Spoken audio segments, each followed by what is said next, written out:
Hola, ¿qué tal? Buenas tardes. Bueno, me complace mucho volver a estar con todos ustedes. Como saben, es la última conferencia del seminario de este año. Pensamos tener otro para el año que viene, pero todavía no lo vamos a anunciar. Me complace mucho también presentar al invitado de esta tarde. Es el profesor Heinz Bude, que es uno de los grandes sociólogos alemanes.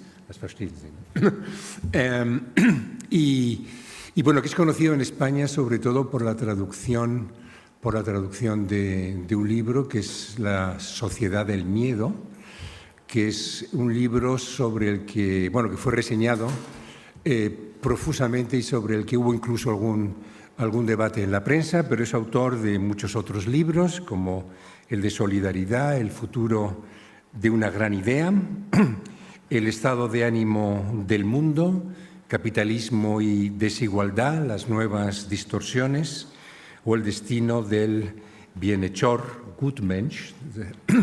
Esto en español no sé si es o del buenista, hubiera traducido yo, pero bueno, una propuesta de bondad. Bienvenido, seien Sie willkommen, Professor, und wir können anfangen, wenn Sie wollen. Vielen Dank. Señoras y señores, lamentablemente no hablo el español. Me alegro muchísimo de poder estar hoy aquí. Es un placer y un honor poder estar aquí. Hace 5 años es la última vez que estuve en Madrid y bueno, la ciudad ha cambiado mucho. Mi mujer y yo pues ya hemos visto las novedades de las ciudades. Es fantástico estar aquí porque venimos de Berlín, donde ha llovido y donde, hacía bastante frío. Para nosotros es, desde luego, un tiempo muy agradable. Para ustedes es caluroso y les dejaremos solos con el calor del que hablan ustedes. ¿De qué voy a hablar? Me gustaría convencerles de 2 cosas. Por un lado, de que las cosas en este mundo progresan a mejor, pero al mismo tiempo van a peor. Y no es una cuestión de percepción, no podemos decir el vaso está medio lleno o medio vacío, no es un juego de suma cero, si a los unos les va mejor, a los otros les tiene que ir peor, porque la tarta mundial es cada vez mayor y hay algunos que cada vez tienen menos trozo de esa tarta, pero el hecho de que esa tarta ha aumentado significa que la diferencia global, tiene una evolución positiva. Hace 20 años, les doy este ejemplo. En Alemania y en España se vivía 20 veces mejor que en China y en la India. Pero hoy en día todos nosotros solo vivimos 10 veces mejor en España y en Alemania en comparación con India y China. Es decir, que la evolución ha sido positiva, pero lo malo de esto es que en la medida en la que ha ocurrido todo esto a lo largo de los últimos 20 años, la diferencia en la sociedad alemana, española, la desigualdad ha crecido en nuestras sociedades. Las desigualdades entre estados baja, pero aumenta la desigualdad dentro de nuestras sociedades. Y esto es una relación paradójica que, en mi opinión, avala las tensiones que hay en nuestra sociedad. Muchísima gente piensa que hay una división, una polarización del llamado público en nuestra sociedad. Y es muy difícil entender esta polarización porque no es una cuestión sencilla de pobres y ricos, es decir, los ricos contra los pobres, los excluidos contra los establecidos, establecidos. No, no es tan fácil. Hay una polarización afectiva en la que ya no hay puentes entre personas y esto es muy importante en el contexto de esta paradoja. Es decir, al mismo tiempo evolucionamos a mejor y a peor. Voy a comenzar con la guerra. Todos conocemos la guerra en Ucrania. Y me refiero a la guerra de agresión de Putin contra Ucrania y la guerra de defensa del pueblo ucraniano contra la Federación Rusa. Si uno sigue los avatares de esta guerra, nos topamos con un conflicto de hegemonía en nuestro mundo. La hegemonía significa que en la comunidad de estados hay un país que no solo tiene el poder, sino un país del que la gente piensa que la posibilidad de vida en ese país es algo que se anhelaría. Y bueno, durante muchísimos años en el siglo XX eran los Estados Unidos el poder hegemonial. Pensemos en la cultura pop que procedía de los Estados Unidos. Y hoy tenemos un contrahegemónico que es China. China no solo está a punto de convertirse en poder económico hegemónico, sino China está ofreciendo otra forma de vida, otro modelo de gestión de la vida. Y ahí tenemos un conflicto entre estos dos modelos. Y en la guerra en Ucrania también se evidencia. No creo ni que Emmanuel Macron, ni el canciller alemán, ni el primer ministro español puedan tener gran influencia sobre el final de la guerra, y Putin tampoco tiene gran influencia sobre el final de la guerra. Bueno, porque el final va a ser una guerra que finalizará entre una coalición entre China y los Estados Unidos. Y a eso me refiero cuando hablo del conflicto de hegemonía. Y si nosotros pretendemos entender nuestro mundo, deberíamos analizar, digamos, las diferencias de estas dos sociedades. Voy a empezar por arriba. Y por arriba significa que voy a empezar por los extremadamente ricos. Son personas que tienen más de 50 millones de dólares norteamericanos. Eso es mucho. En los Estados Unidos hay 141.000 personas que forman parte de los súper ricos. En China son 32.000. Los extremadamente ricos. El lugar número 3, lo siento, se ubica Alemania con 9.000 extremadamente ricos, y España se queda un poco rezagado, pero ustedes también tienen bastantes porque tienen 2.200 extremadamente ricos en España. Pero ya ven ustedes que en China hay mucho más personas súper ricas que en España. Esto significa que tenemos a personas como Jeff Bezos, todo el mundo le conoce, Elon Musk, Mark Zuckerberg, y todos conocemos a Bill Gates.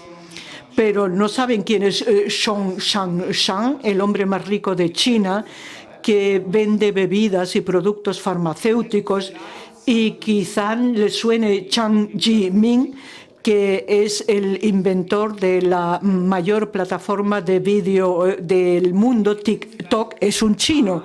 Y quizá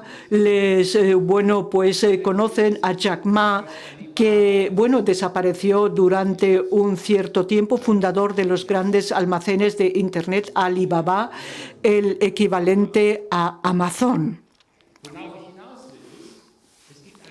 Y existe un acercamiento entre China y los Estados Unidos en cuanto al número de extremadamente ricos, y los chinos ya nos han dejado, digamos, rezagados. Y ahora miremos qué pasa abajo del todo. Podemos constatar, por ejemplo, que en los Estados Unidos los hombres blancos que no tienen título universitario pues tienen una esperanza de vida que disminuye constantemente, algo que no se ha producido nunca en los Estados Unidos hasta hace 10 años. Es decir, que hay un grupo en la sociedad norteamericana en la que continuadamente baja la esperanza de vida. ¿Y esto a qué se debe? Es interesante dilucidarlo. Por un lado, uno de los motivos reside en la alimentación. Se consume demasiado harina blanca, azúcar, grasa. Eso provoca diabetes,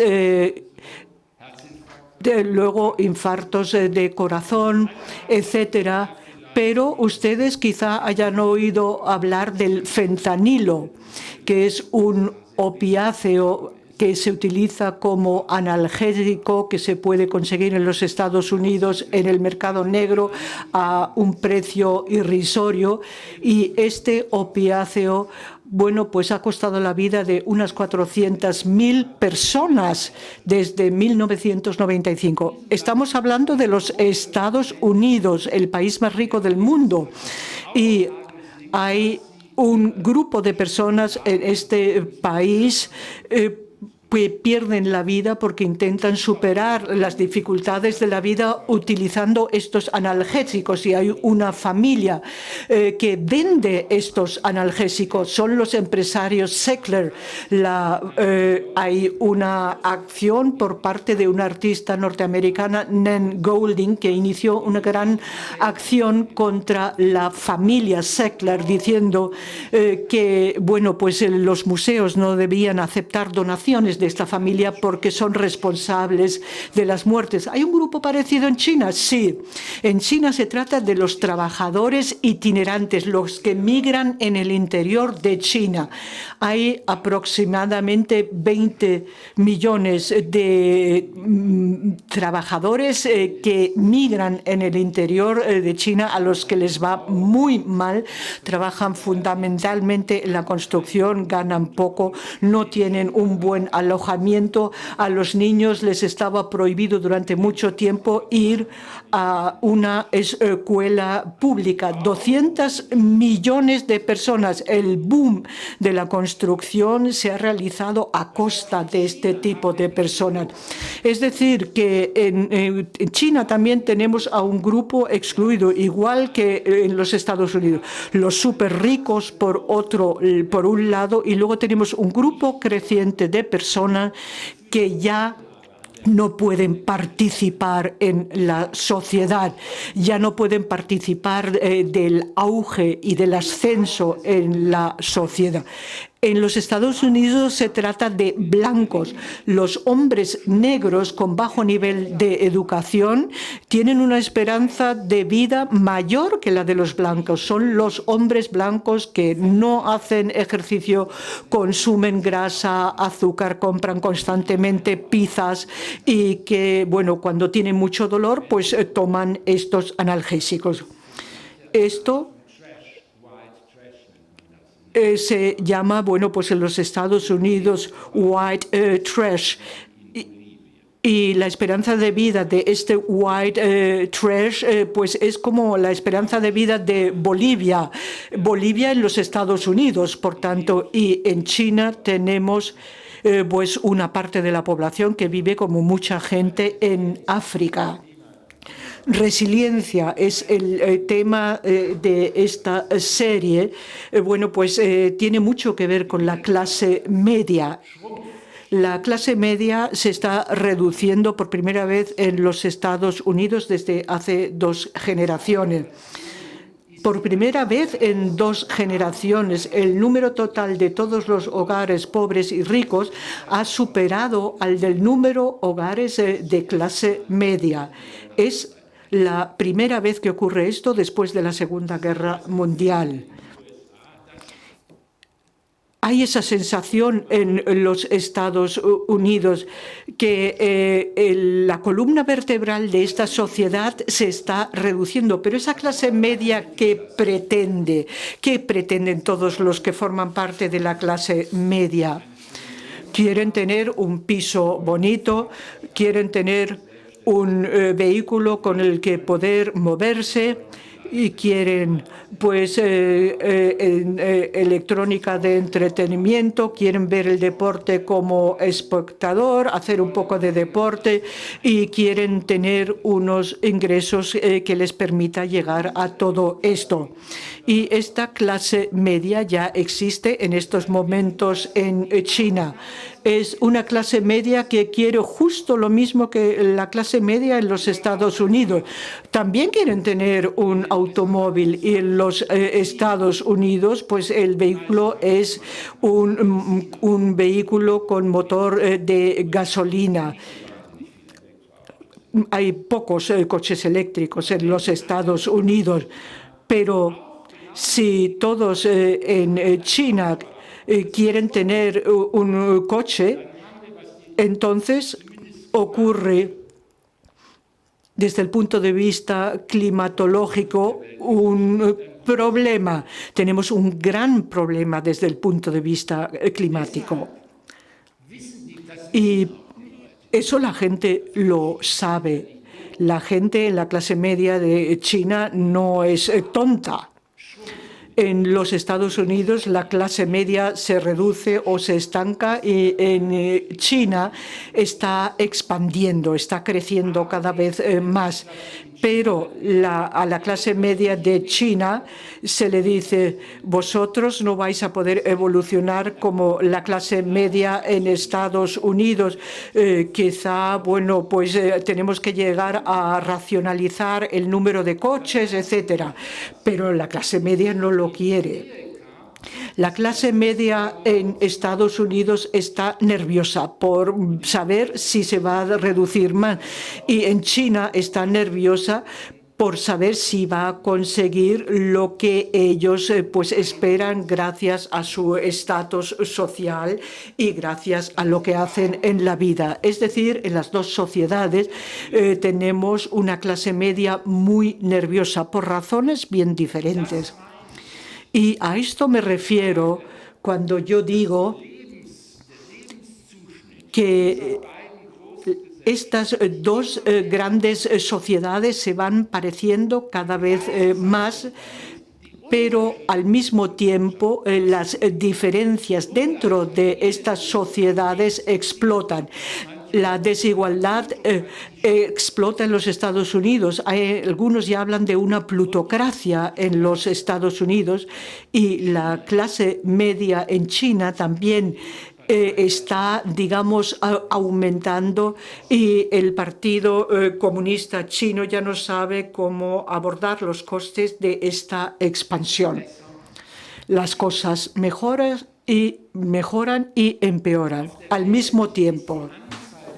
Y en el mundo el número de los absolutamente pobres ha pasado de 2.000 millones a 1.000 millones desde 1999. Absoluta pobreza, personas con menos de $2 al día de ingresos. Pero con independencia del baremo, el número de los absolutamente pobres se ha reducido. ¿Por qué? Por el auge en China. China tiene una participación muy importante en esta reducción de la pobreza absoluta. En otras partes del mundo no se ha reducido tanto la pobreza absoluta, pero sí en China, porque las condiciones de vida se van pareciendo, se van asemejando, pero a pesar de todo la clase media está nerviosa. Y al mismo tiempo existe una confrontación sobre, digamos, la hegemonía en los Estados Unidos, en el mundo. Los Estados Unidos siguen teniendo el ejército todavía más potente del mundo. Los Estados Unidos tienen 11 portaaviones. ¿Cuántos tienen China? 2, y además se lo han comprado a Ucrania porque estaban de saldo por aquel entonces. Pero al mismo tiempo China va a tener en breve el mayor mercado interior del mundo, es decir, que ellos mismos se pueden reproducir en las posibilidades en esta sociedad postindustrial.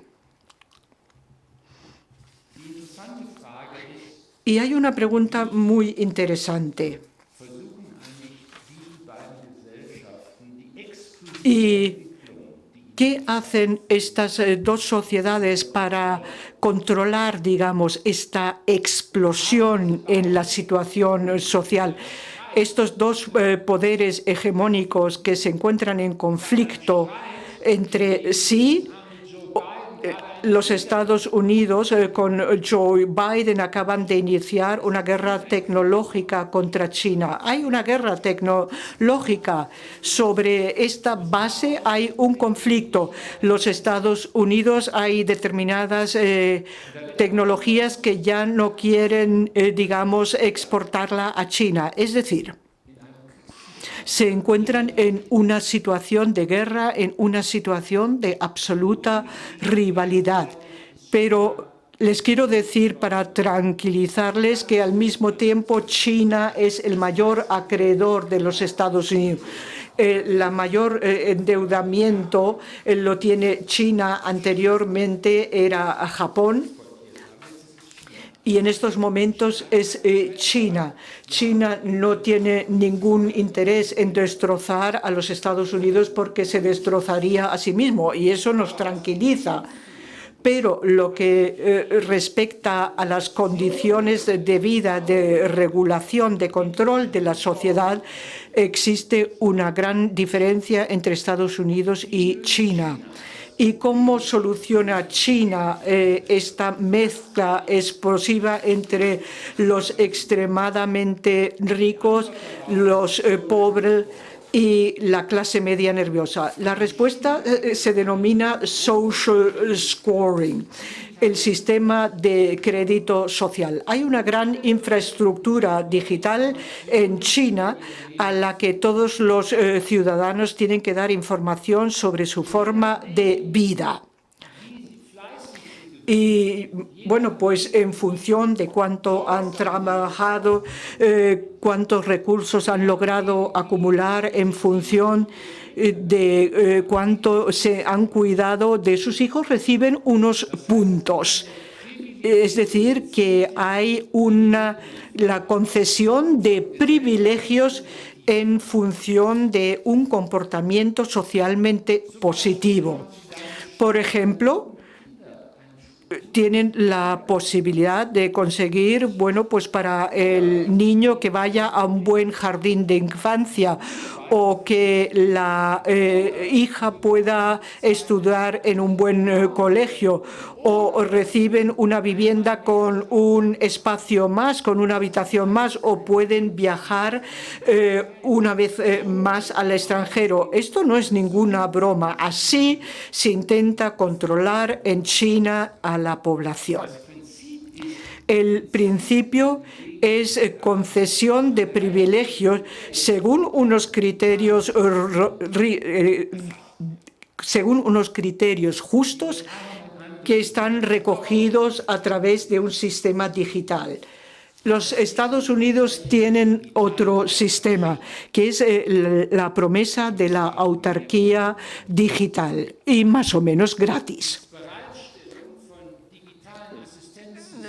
Hay sistemas de asistencia digital, de modo que ya no haya que salir de una página, porque todo lo tenemos ahí. Los medicamentos, dónde los puedo comprar, el periódico, cómo puedo comunicar con el médico a través de sistemas expertos. Todo esto en una única página, en un único monitor. Y la idea de la sociedad americana es que así se puede controlar a la población americana, mantenerla tranquila, dándoles un pues equipamiento básico digital y gratuitamente.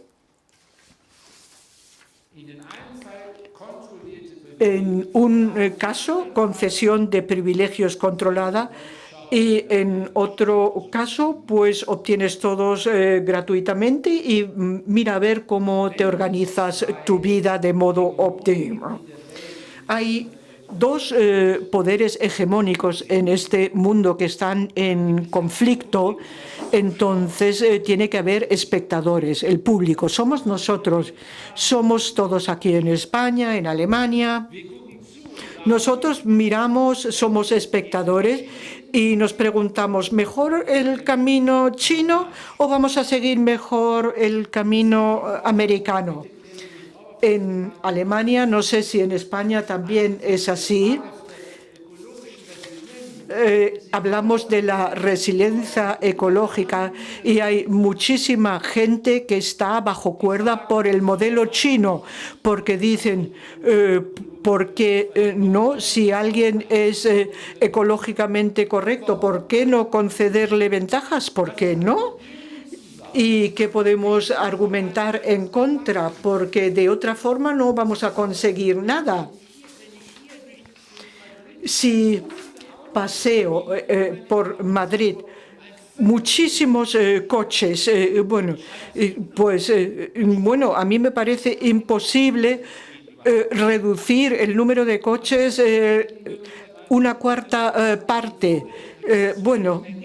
Eso no funciona, reducir el número de costes, de coches, decimos nosotros. ¿Por qué no abordarlo a través del modelo chino? A cada uno le dan puntos, vas acumulando puntos y si no consigues suficientes puntos no tienes coche y cada vivienda recibe un automóvil. Si, te comportas, digamos, correctamente, entonces un coche quizá eléctrico. ¿Por qué no? O lo hacemos como los americanos, que cada uno está en casa. En la pandemia la gente no ha salido de casa y la pandemia, nos ha mostrado que había tantísima gente con sociofobia. La sociofobia hace que la gente se quede en casa, la gente ya no sale. Tengo todo en esta página, tengo mi oficina en casa, puedes trabajar desde casa, puedes controlar todo desde casa. Y yo también podría escuchar esta curiosa conferencia del profesor Bude, aunque esté en Berlín y no me cuesta nada. Me pueden ver sin pagar, nada, ni un céntimo. No les cuesta nada. Y no ese es el camino que queremos, que cada uno lo haga a su manera y nos informamos sobre corrección ecológica y lo hacemos digitalmente. 1000 pasos al día para mantenerte sano. Uno piensa cuánto agua tengo que consumir al día. Para eso hay una aplicación para la recogida de basura, para saber cuánta basura puedo producir a la semana. Y entonces la app me dice, ya has generado demasiado basura, ya no puedes generar nada más. Sí, pero ¿qué hacemos? El modelo europeo, sin embargo, es otro. El modelo europeo nos dice que a la población no la podemos controlar mediante privilegios ni mediante autarquía digital, sino hay un término milagroso en la tradición europea para mantener bajo control a la población, los derechos cívicos. Las sociedades europeas creen seriamente que tenemos el concepto del Estado social de derecho, tanto en España como en Alemania. Piensan que hay una tradición de derechos cívicos. Ellos tienen el derecho, por ejemplo, a participación social y eso también a través de estos derechos se pueden controlar los comportamientos. Trabajan para tener el derecho a una pensión de jubilación. Es una forma de disciplinar. No trabajan por trabajar, sino trabajan para que al final de la vida tengan una pensión digna. Esto en el sentido de la tradición de los derechos cívicos está garantizado. Y los derechos cívicos tienen el efecto que hacen que las igualdades sean soportables. Si todos tenemos los mismos derechos, bueno, pues tenemos los mismos derechos y la tarea del Estado solo consistirá en ampliar este fundamento jurídico para tener una igualdad de oportunidades y cada uno tendrá que ver cuánto éxito logra. Así lo hacemos. Pero el problema reside en que esta lógica conduce a una paralización de esta necesidad de participación. Uno recibe los derechos sociales cívicos como si fuese una infraestructura social y ya no reflexiona sobre el coste que trae consigo todo ello y cuáles son las obligaciones que conlleva. Japón, se corrige el orador, China tiene el problema, lo hemos visto en la pandemia, que el modelo de concesión de privilegios ya no funciona. China cerró, hizo un lockdown estrictísimo, algo que nosotros no nos hubiésemos podido imaginar, aunque en España también ha habido un cierre. Pero China puede cerrar la sociedad, pero no es capaz de abrirla. La apertura, la eliminación de las restricciones ha costado muchísimos muertos a China. Ha tenido muchas víctimas. La apertura de la sociedad es de la que estamos hablando. Y después de la pandemia, la apertura ha conducido a que el partido ya no ha podido controlar las tensiones. La lealtad de las masas en China está hoy en día, digamos, en duda. Es decir, que esa concesión de privilegios ya no funciona. Y hay un segundo problema. Esta concesión de privilegios se basa en una cantidad permanente, digamos, de recursos infinita, pero si el Estado de repente ya no lo puede hacer porque solo crece un 2-3%, entonces eso no funciona. La lealtad de masas ya no funciona porque la gente no sabe lo que es la responsabilidad propia y luego tenemos el problema con unos recursos que no son infinitos. El problema americano reside en que el país bajo la autarquía digital podría caer en caso de ingobernabilidad o que incluso ya haya caído en ello. El disciplinamiento de la sociedad, por ejemplo, a través de los analgésicos ya no funciona y la participación política se ha dramatizado. Ya hay dos polos que ya no comunican entre sí. La autarquía digital reduce todas las posibilidades de contacto sistemáticamente en esta sociedad y eso, desde luego, conduce a un colapso de la política de participación. A medio plazo vamos a tener una sociedad, digamos, en los Estados Unidos que no participa, que se mantiene bajo control mediante el entretenimiento, unas expectativas horrorosas. Yo creo que el mundo necesita a Europa. Estos dos poderes hegemónicos no se pueden quedar solos porque están en el mal camino. Nos necesitan a nosotros, a España, nos necesitan a Alemania. Ya no saben cómo abordar la situación. China ya no sabe qué hacer, cómo volver a recuperar esa lealtad de la masa, qué hacer con el envejecimiento de la población. Hay colegas chinos que visitan en Alemania y analizan pues el seguro, digamos, de dependencia de las personas mayores.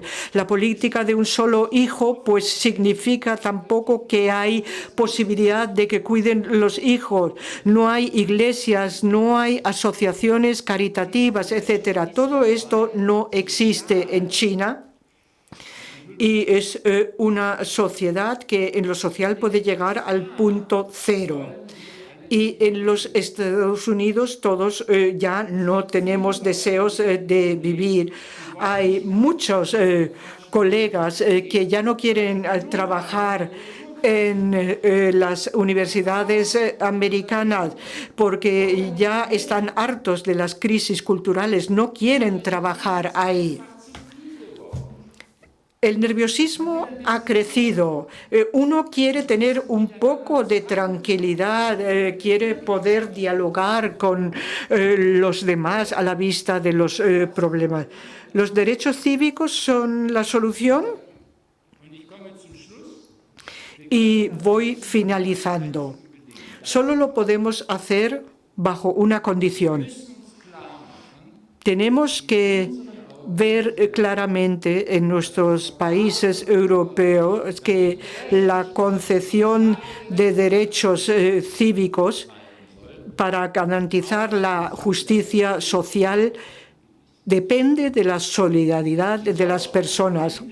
En Alemania, al menos, hay un discurso sobre justicia que no lleva a ningún sitio. Se habla constantemente de rellenar las grandes lagunas de la justicia, pero nadie se pregunta qué disposición a ser solidario hay en la población. Puede haber, pues una sociedad justa que ha leído a John Rawls y que sabe perfectamente lo que a cada uno le corresponde, pero esa sociedad es humana. La sociedad más justa es la sociedad más fría, la más inhumana que me puedo imaginar. Yo creo que la justicia es un baremo tremendo para las condiciones sociales. Pero también en una sociedad solidaria puede que no queramos vivir, donde solo se trata de solidaridad. Y nosotros dos procedemos de sociedades en las que sabemos lo que ocurrió. El fascismo era una idea de absoluta solidaridad sin justicia, solo solidaridad. Y estas son nuestras experiencias. España y Alemania lo conocemos, sabemos cuál es el modelo de absoluta solidaridad, el fascismo, y nosotros tenemos un modelo socialdemócrata que solo conocía la justicia. Ustedes también han llegado a eso un poco más tarde, pero nos hace falta esa relación entre justicia y solidaridad. Y con los derechos cívicos que nos regalamos todos los unos a los otros, nos los estamos regalando gracias a los esfuerzos que hacemos. Y si hablamos de esfuerzo justo en un contexto solidario, entonces todos podemos saber que esto puede ser la situación en la que llegamos a una justicia. Entonces la humanidad tiene una oportunidad y así podríamos conseguir resiliencia social en el mundo. Y esto es lo que pueden ofrecernos Estados Unidos y China, y por eso dependen de nosotros. Muchas gracias por su atención.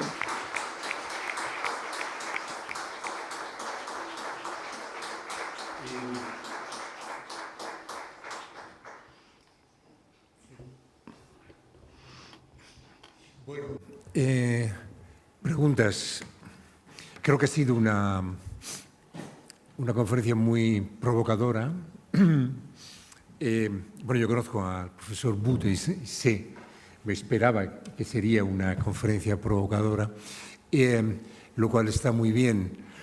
Bueno, mientras van pensando las preguntas, le voy a hacer yo una, y es la relativa a esa especie de tertius genus llamado Europa que él ha presentado.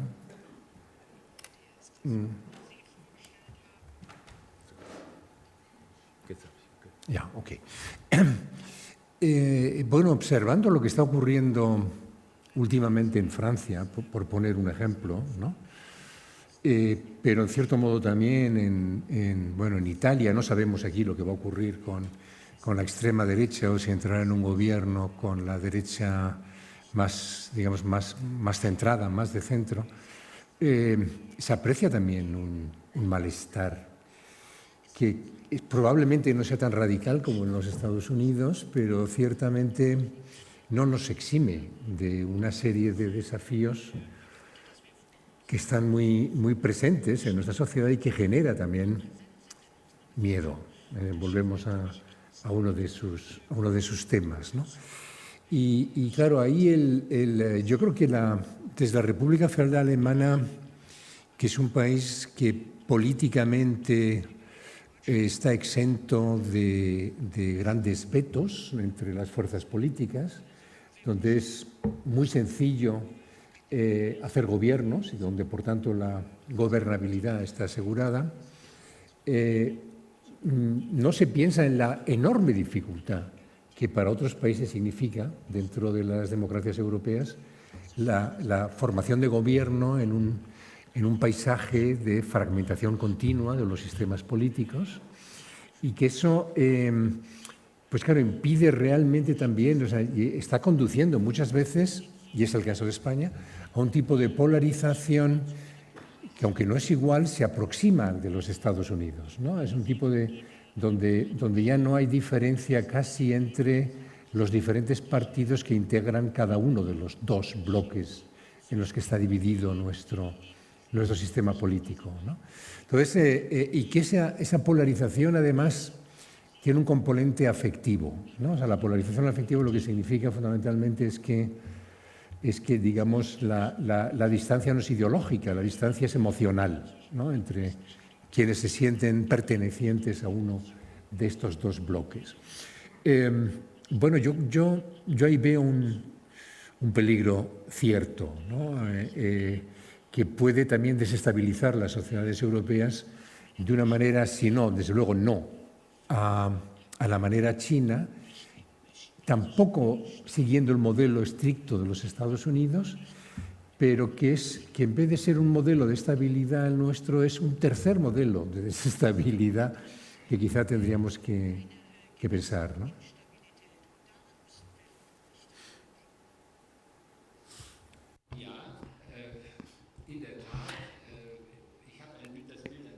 Sí, bueno, pues la imagen de Europa quizá ha quedado un poco de color de rosa y es una de las grandes curiosidades. En las sociedades europeas también tenemos una polarización motivada en parte por el miedo, pero hay que tener cuidado. En Alemania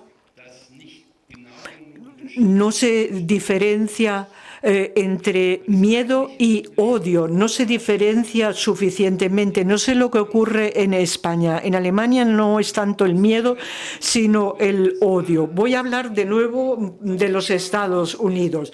Donald Trump, que espero que no volverá, no creo que volverá a ser presidente norteamericano, pero sí puede ser presidente del Partido Republicano, ha tenido un gran, digamos, vínculo para los europeos porque él ha permitido esa licencia que permite odiar, esa license to hate. En Europa tenemos este eslogan, license to hate. ¿Qué diferencia al miedo del odio? El miedo supone una impotencia a la vista de condiciones que son incompatibles. El miedo es esa impotencia. ¿Cómo se puede vivir si todo es al mismo tiempo mejor y peor? Entonces uno intenta huir y, bueno, pues dejar de lado lo uno o lo otro. Y eso se ve en las distopías. Tenemos en la literatura muy distopías. La gente dice pero las cosas empeoran. Y si yo digo, pero si no empeoran, bueno, pues aumenta el nivel educativo de las mujeres en el mundo.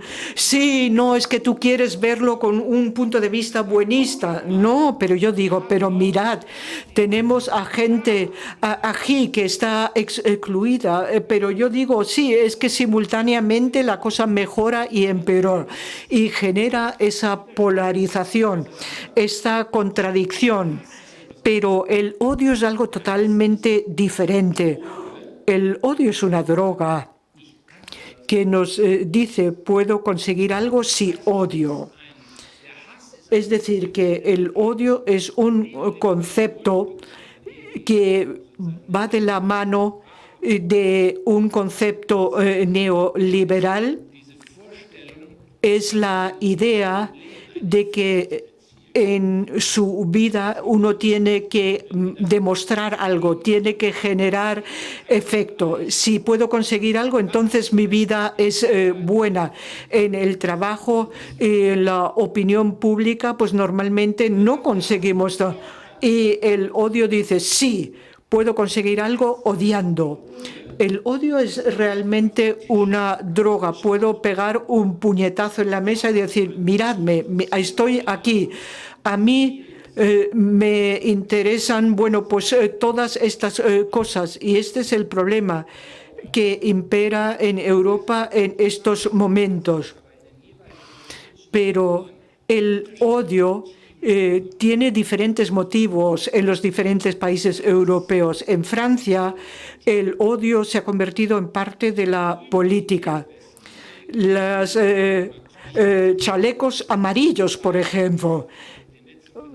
Las últimas presidenciales, bueno, pues he podido seguir muy de cerca y había mucho odio ciego contra Emmanuel Macron.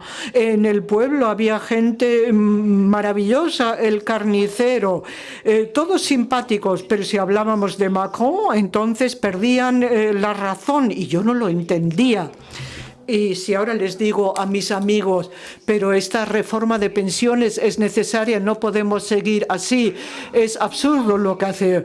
Sí, entonces me dicen, claro, tú eres igual de neoliberal que este.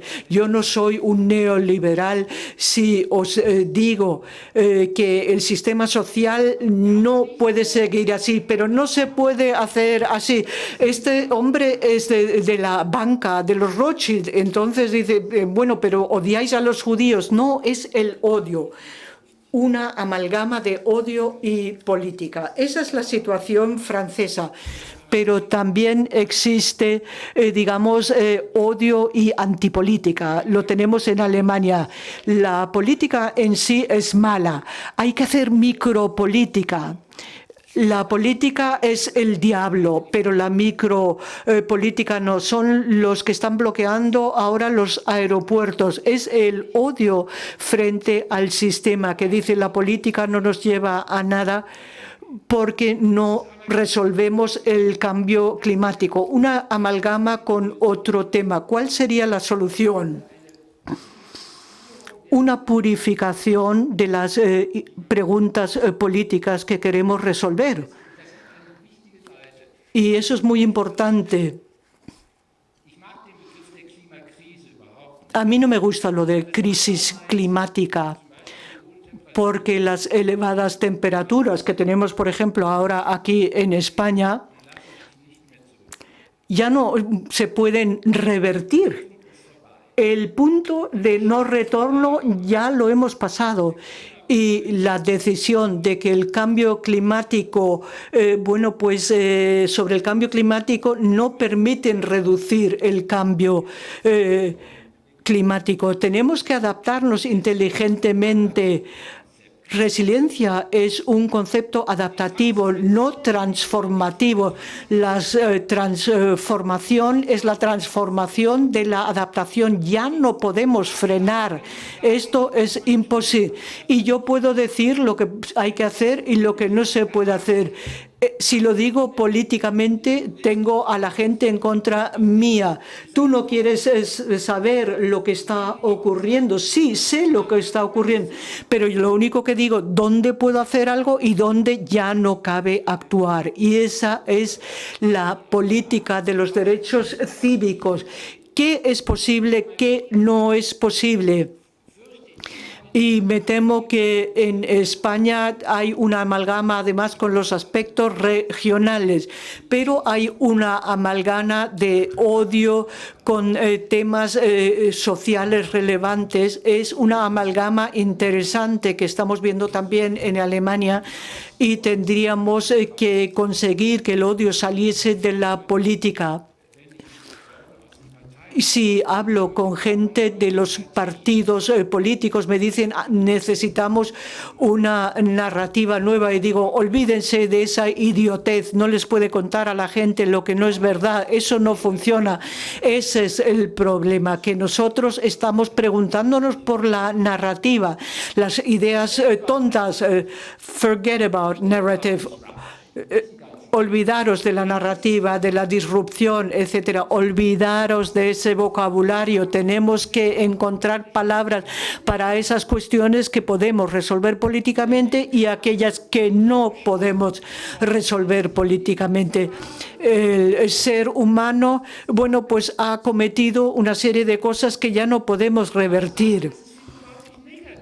Y decir esto a mí no me parece negativo, es la posibilidad de tener un margen colectivo para actuar.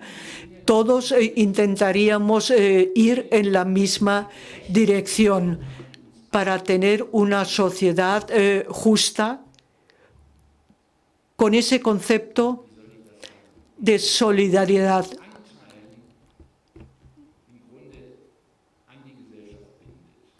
Y que esa solidaridad nos relacione con la sociedad. Yo quiero que la sociedad sea justa, yo quiero que las cosas se hagan de modo que tengamos una oportunidad de sobrevivir. Pero no quiero imaginarme absolutas estupideces y eso es muy difícil de transmitir. Ha sido un complemento excelente a lo que usted acaba de decir antes. Si no sigo yo y no creo que quieran un diálogo entre el profesor y yo mismo, de la gente de fuera tenemos... Sí. Disponemos de un par de preguntas, voy a hacer una de ellas y si acaso más adelante lanzo la siguiente. Bueno, en primer lugar, muchas gracias por la conferencia. Nos ha entrado una pregunta por parte de uno de los miembros del público online que nos indica, bueno, trae a colación en realidad una cita del economista Branko Milanovic, con la que Milanovic, según parece, según nos indican, señalaba que los trabajadores de las economías emergentes se han beneficiado de la globalización, mientras que los trabajadores de las economías ricas o desarrolladas no lo han hecho. Milanovic señala, en cualquier caso, que tirar por tierra la globalización no solucionará o hará mejor la situación para las clases medias europeas. A este respecto, esta persona le quiere preguntar si comparte usted el diagnóstico de Milanovic o si se trata de una afirmación discutible. Muchas gracias. Sí, quizá la segunda pregunta también, ¿verdad? En realidad, la segunda pregunta va en una línea, yo diría que hasta cierto punto semejante con la primera. Bueno, uno de nuestros espectadores se pregunta si las políticas de tipo proteccionista, como las que se están aplicando desde hace algunos años en Estados Unidos o en ciertas partes de Europa, son una solución o pueden favorecer a algún nivel la reducción de los niveles de desigualdad en la renta a un nivel intraestatal mediante el refuerzo, digamos, de la competitividad de la economía estatal y generación de rentas que podrían ser repartidas entre capas amplias de población.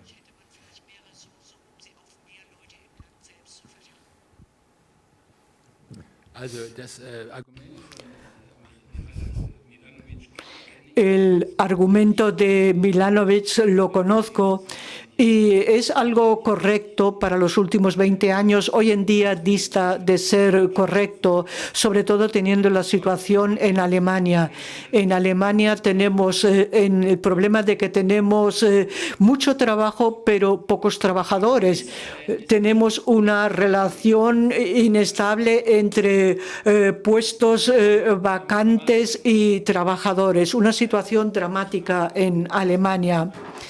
La población activa en Alemania se reduce, la gente que se trabaja en la industria, que ha caído en una situación de defensiva. ¿Eso era cierto hace 10 años? Hoy en día no. Vivimos en un momento social donde vuelve lo material, también en la economía, por cierto, pero sobre todo entre las personas. Tenemos pocas personas en Alemania. Hay muchos puestos vacantes para los que no se encuentra nadie y por eso en Alemania hay una menor producción porque hay demasiada poca gente para trabajar. En España creo que no es el caso, pero en algún momento ocurrirá porque la tasa de nacimientos es muy poco ventajosa. En estos momentos en Europa la situación difícil después de los años, digamos, del boom de la tasa de natalidad, bueno, pues nos puede salvar un cierto tiempo y en la población mundial a partir de 2045 se va a reducir la población continuadamente y para mí es una verdad un poco, bueno, pues poco cómoda. Leí por el Club de Roma y el Club de Roma decía que ahora íbamos a tener 15.000 millones, ni hablar, no vamos a llegar ni a 9.000 millones y a medio plazo estaremos en 6.000 millones. Ecológicamente lo mejor que nos podría haber ocurrido para salvar el mundo, pero conduce a grandes pérdidas de crecimiento en nuestras sociedades. Eso me parece el problema esencial. Hemos salido de la fase del shock de China. Somos demasiado pocos. Eso es un nuevo problema y para decirlo claramente, los que están aquí, no miro a nadie, pero no nos gusta trabajar demasiado. Hay pues gente más joven. Yo estoy acostumbrando a trabajar. A mí me gusta trabajar. No quiero enorgullecerme de ello. Bueno, pues yo me gusta trabajar. Miro a través de la ventana, digo, esto es sociología. Bueno, tampoco me hernio, pero no es bueno si todos pensamos que tenemos que trabajar menos, porque eso genera un efecto colectivo que, bueno, pues incide sobre la riqueza en la sociedad, la minora. Eso es el problema. Y en cuanto al proteccionismo, es un buen remedio para bueno, pues intentar bueno, pues restablecer sectores económicos que están en mala situación para reactivarlo. Pero en Europa no tenemos muchos sectores económicos que reactivar, pero en los Estados Unidos hay un experimento bajo Joe Biden que es interesante, pero que no funcionaría para Europa. A nosotros no nos hace falta fortalecer la industria del automóvil en Europa, no hace falta fortalecer la industria del metal y tampoco la industria del Internet. Nosotros tenemos que fortalecer sectores económicos, ramas económicas que nos permiten morir dignamente, que nos permiten que el final de nuestra vida no tenemos que morirnos en una institución. Estas son cuestiones importantes que generan mucha actividad económica que nos hace falta en nuestra sociedad. Ahí soy relativamente optimista. Creo que lo notan ustedes. Un punto optimista. ¿Alguna observación más? Sí. Aquí.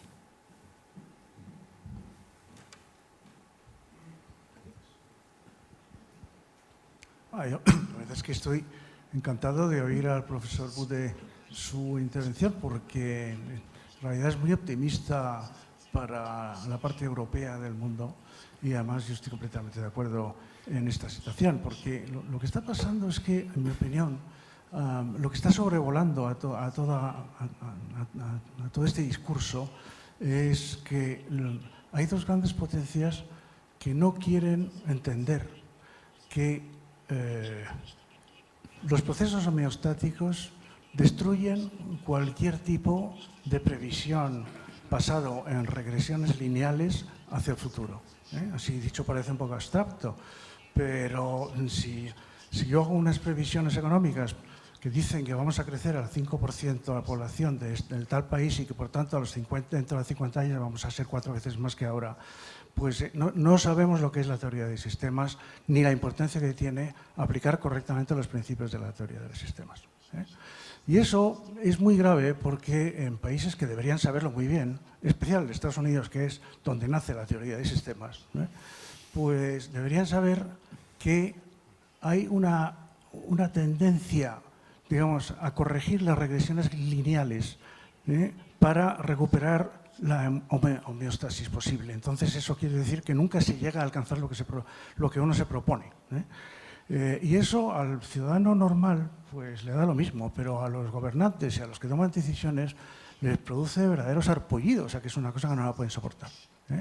Entonces eso a su vez produce gobiernos autoritarios que intentan rectificar esa aproximación homeostática que los teóricos de sistemas llaman bucle de realimentación negativa, y que intenta corregir la locura política, ¿no? Y eso pasa constantemente, entonces eso hay que saberlo. Entonces, eso construye sociedades autoritarias, en el mejor de los casos, y totalitarias en el peor, que es lo que está sucediendo. Mientras que, ¿qué es lo que pasa en Europa? Lo que pasa en Europa es que de eso ya estamos aburridos de saber lo que pasa cuando uno persigue cotas que no se pueden alcanzar. Porque los fascismos siempre han sido cotas que no se pueden alcanzar. Y nos hemos acostumbrado a vivir con el conflicto. Yo, la única postilla que haría a las teorías del profesor Bude es que a lo que él llama odio yo le llamaría conflicto. Es decir, que hemos aprendido los europeos a vivir con el conflicto y yo estoy muy contento de vivir en un continente en el que el conflicto se puede resolver. O sea, el conflicto no se convierte en una aporía que da lugar a su vez a un crecimiento del autoritarismo.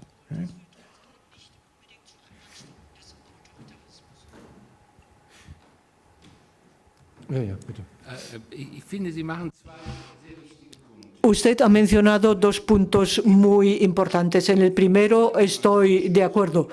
Kahneman, hay un escrito sobre el pensamiento lento y rápido. Esto deberían aplicarlo los políticos. Hay necesidad de una política lenta y una política rápida. Una política lenta es una política que tiene que ir más allá de periodos legislativos. Un gran ejemplo es la política de la vivienda. La política de la vivienda es una política lenta, pero el público siempre pide algo rápido. La reacción a la guerra de Ucrania exige pues una política rápida, no lenta. Y estoy de acuerdo con lo que usted ha dicho. En Europa nos hemos olvidado de que existe esta combinación de política lenta y rápida. Si solo es política lenta, entonces hay un grupo de expertos que dice por dónde van los tiros y el resto tiene que seguir. Y si tenemos una política rápida, es reacción inmediata, pero que puede tener un efecto malo porque no sabemos a qué estamos reaccionando. Y tiene usted razón. Es muy importante cómo conseguimos en nuestra democracia esta nueva relación entre política lenta y rápida. Para la política lenta somos nosotros los responsables. Es prácticamente una nueva definición de la importancia que le corresponden a la Hacienda. La pandemia ha conducido a que mucha gente ha dicho los científicos qué tontos son. Y no es así. Yo sé que la ciencia en la democracia debe tener una gran importancia porque la democracia sin ciencia ni siquiera puede pensarse, porque si pienso en democracia, pienso que la gente puede aprender. Si la gente no puede aprender, entonces uno ya deja de ser un demócrata. Uno tiene que saber en lo que uno cree. Y la capacidad de aprendizaje de democracia es muy importante. Es como la política lenta. Aprender es un proceso lento. Y la política de lo lento es muy importante y saber cómo instalarla es una cuestión relevante. Luego, el segundo punto se me ha olvidado. La teoría de sistemas y el segundo. Y para él tenía una solución, pero se me ha olvidado. Ah, sí, perdón. Sí, odio y conflicto. Hay sociólogo alemán Ralf Dahrendorf que decía que la democracia moderna es una sociedad, digamos, que consigue la integración a través de conflicto, pero esa sociedad ya no existe. Él sabía cuáles eran los actores del conflicto, los grandes grupos, según Dahrendorf. Y nosotros tenemos el problema de que ya no tenemos actores del conflicto, ya no sabemos quién es el representante de qué conflicto. Es decir, que necesitaríamos una cultura del conflicto, es decir, encontrar de nuevo a los destinatarios para saber, bueno, tú aportas este conflicto y tú el otro, pero no sabemos quién es el responsable de qué conflicto en nuestra sociedad. Y el modelo integración-conflicto a través del conflicto solo funciona con destinatarios concretos de ese conflicto. Y eso es un problema en la sociedad alemana y española.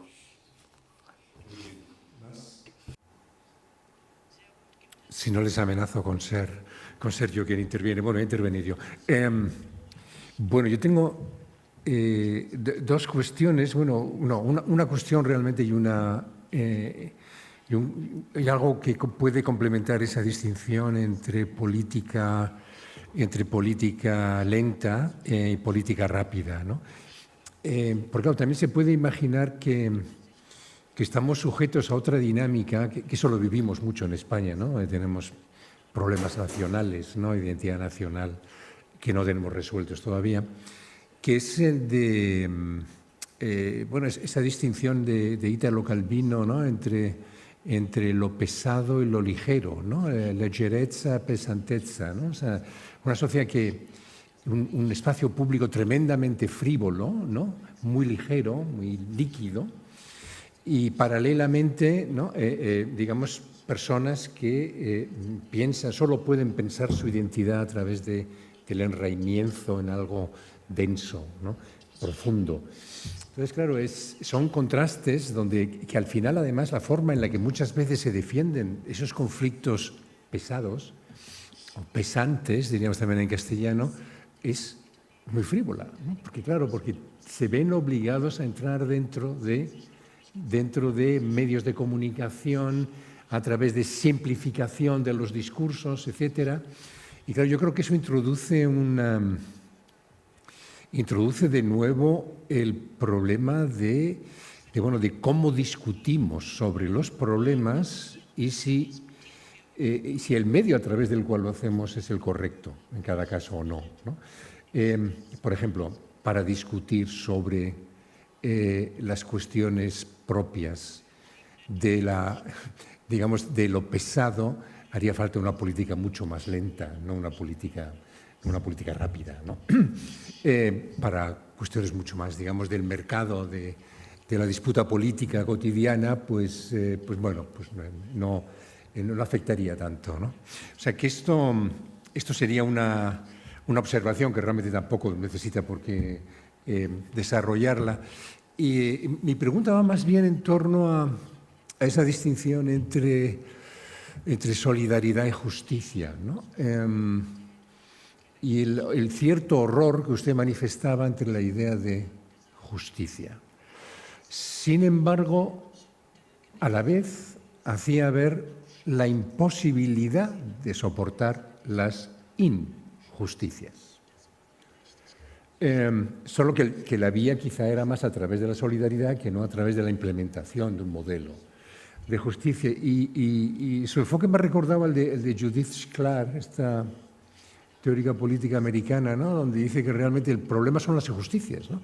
No es definir cuál es el criterio de justicia, sino tratar de averiguar en cada caso cómo podemos definir, digamos, la percepción, ¿no?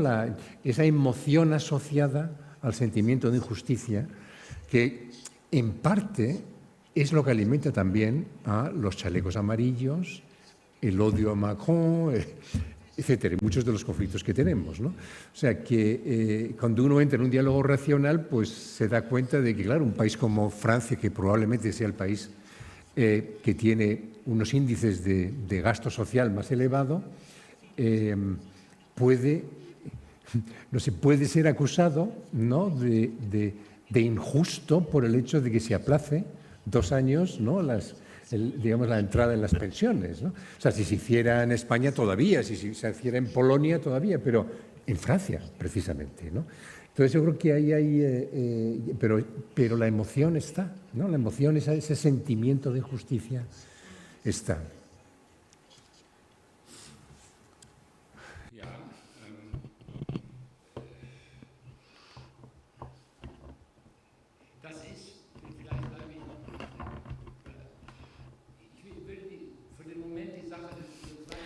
En cuanto a su segundo punto, voy a complicarlo.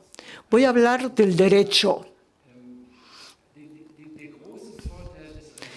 La gran ventaja del derecho en la sociedad radica en el hecho de que el derecho permite adquirir, punto. Esto es justo, esto se ajusta al derecho y tienes que aceptar lo que dice el derecho.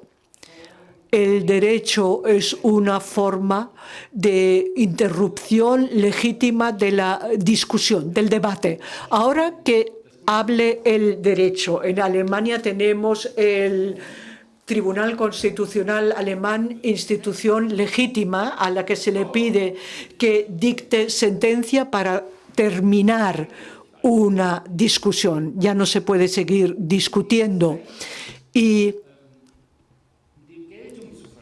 para que el derecho tenga validez, este derecho tiene que tener una relevancia elemental. Recuerdo que como joven he visto una obra de teatro en Schaubühne de Berlín, una odisea sobre la generación del derecho. Si todos quieren seguir teniendo derecho y si todos, quieren conseguir, entonces en algún momento alguien tiene que decir, basta ya no podemos debatir sobre el derecho en la conferencia, etcétera. Ahora tienen que terminarse estas tonterías. Hay que dictar sentencia. Hay que, dejar hablar el derecho. Y eso me llamó la atención.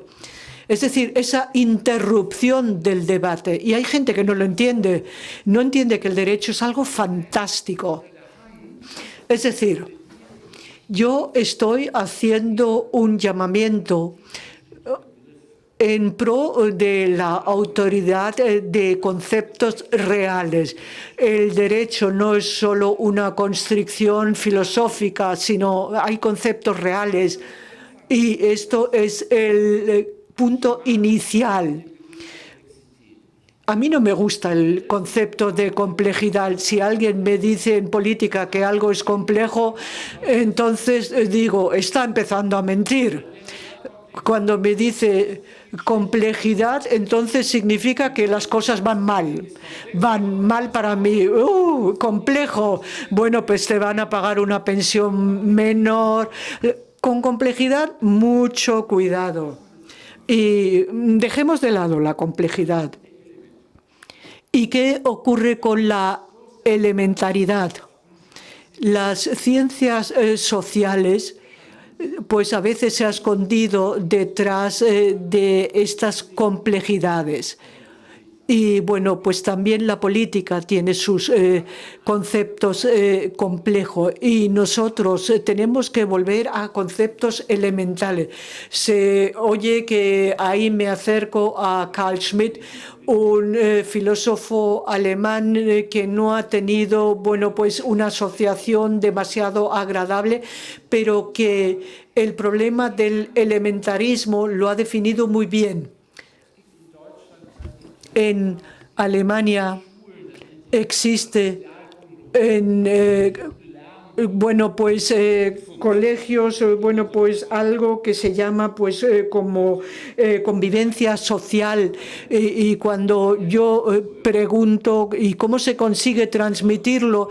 Porque a la gente eso no le interesa. La gente ve la televisión, ya no ve la televisión, ve TikTok para ver cómo funciona la democracia en TikTok. Y a veces digo, y quizá les interesaría saber en qué creemos cuando creemos en la democracia. Es una cuestión de fe. Fe en la democracia, ¿qué fe? Y habría que aligerar la conversación. Yo diría, no hace falta que tú creas en la democracia, pero si crees en la democracia, ¿en qué crees? ¿Crees que cada persona tiene un voto? Sí, eso lo creo. Mi voto es valioso, pero también creo que puede haber más votos que pueden decidir cosas. Eso sí que creo y eso me parece bien, me parece muy bien. Y puede ser un voto de diferencia, sí, eso me parece bien. Pero eso es justo, no, pero eso tiene que ver con la constitución de procesos finitos. La política utiliza mucho complejidad, igualdad, para aplazar cosas. Y siempre hace falta interrumpir con elementos elementales. Y en la retórica política deberíamos devolver a estas cuestiones elementales. Y en la cuestión de la justicia deberíamos volver a esas preguntas. ¿En qué justicia crees? A mí no me puede contar nadie que la República en Francia esté en riesgo si la gente tiene que trabajar 2 años más. Es una estupidez. Eso no se puede creer en serio. Que la población cree que no les estén escuchando, tampoco es cierto. En España no sé cómo sé, en Alemania conozco cada vez a más gente que dice que con mis problemas estoy solo, no hay nadie que se preocupe por mí en la política. Y entonces pregunto, ¿pero cuáles son tus problemas? Dímelos. A veces son tonterías, pero a veces son problemas de los que digo, es verdad, es un problema relevante, un problema de peso. Y yo creo que son puntos esenciales.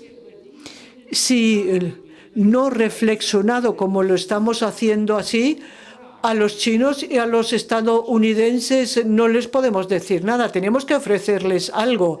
Y esto creo que son todas estas cuestiones. Esto es lo que me gustaría responderle a usted. Las cuestiones básicas son las importantes. Judith Butler ha escrito libros sobre el voto en una asamblea. ¿Qué significa tener un voto en la asamblea? ¿Qué significa alzar la voz? ¿Y qué significa, digamos, comprometerse con lo que se está diciendo en voz alta? Y estas son las cuestiones básicas que no se pueden sustituir por un clic. Profesor Bude, hemos llegado al final de la sesión de hoy y del seminario. Confío que les haya gustado y sobre todo que vuelvan el año que viene porque repetiremos también con otro tema. Muchísimas gracias.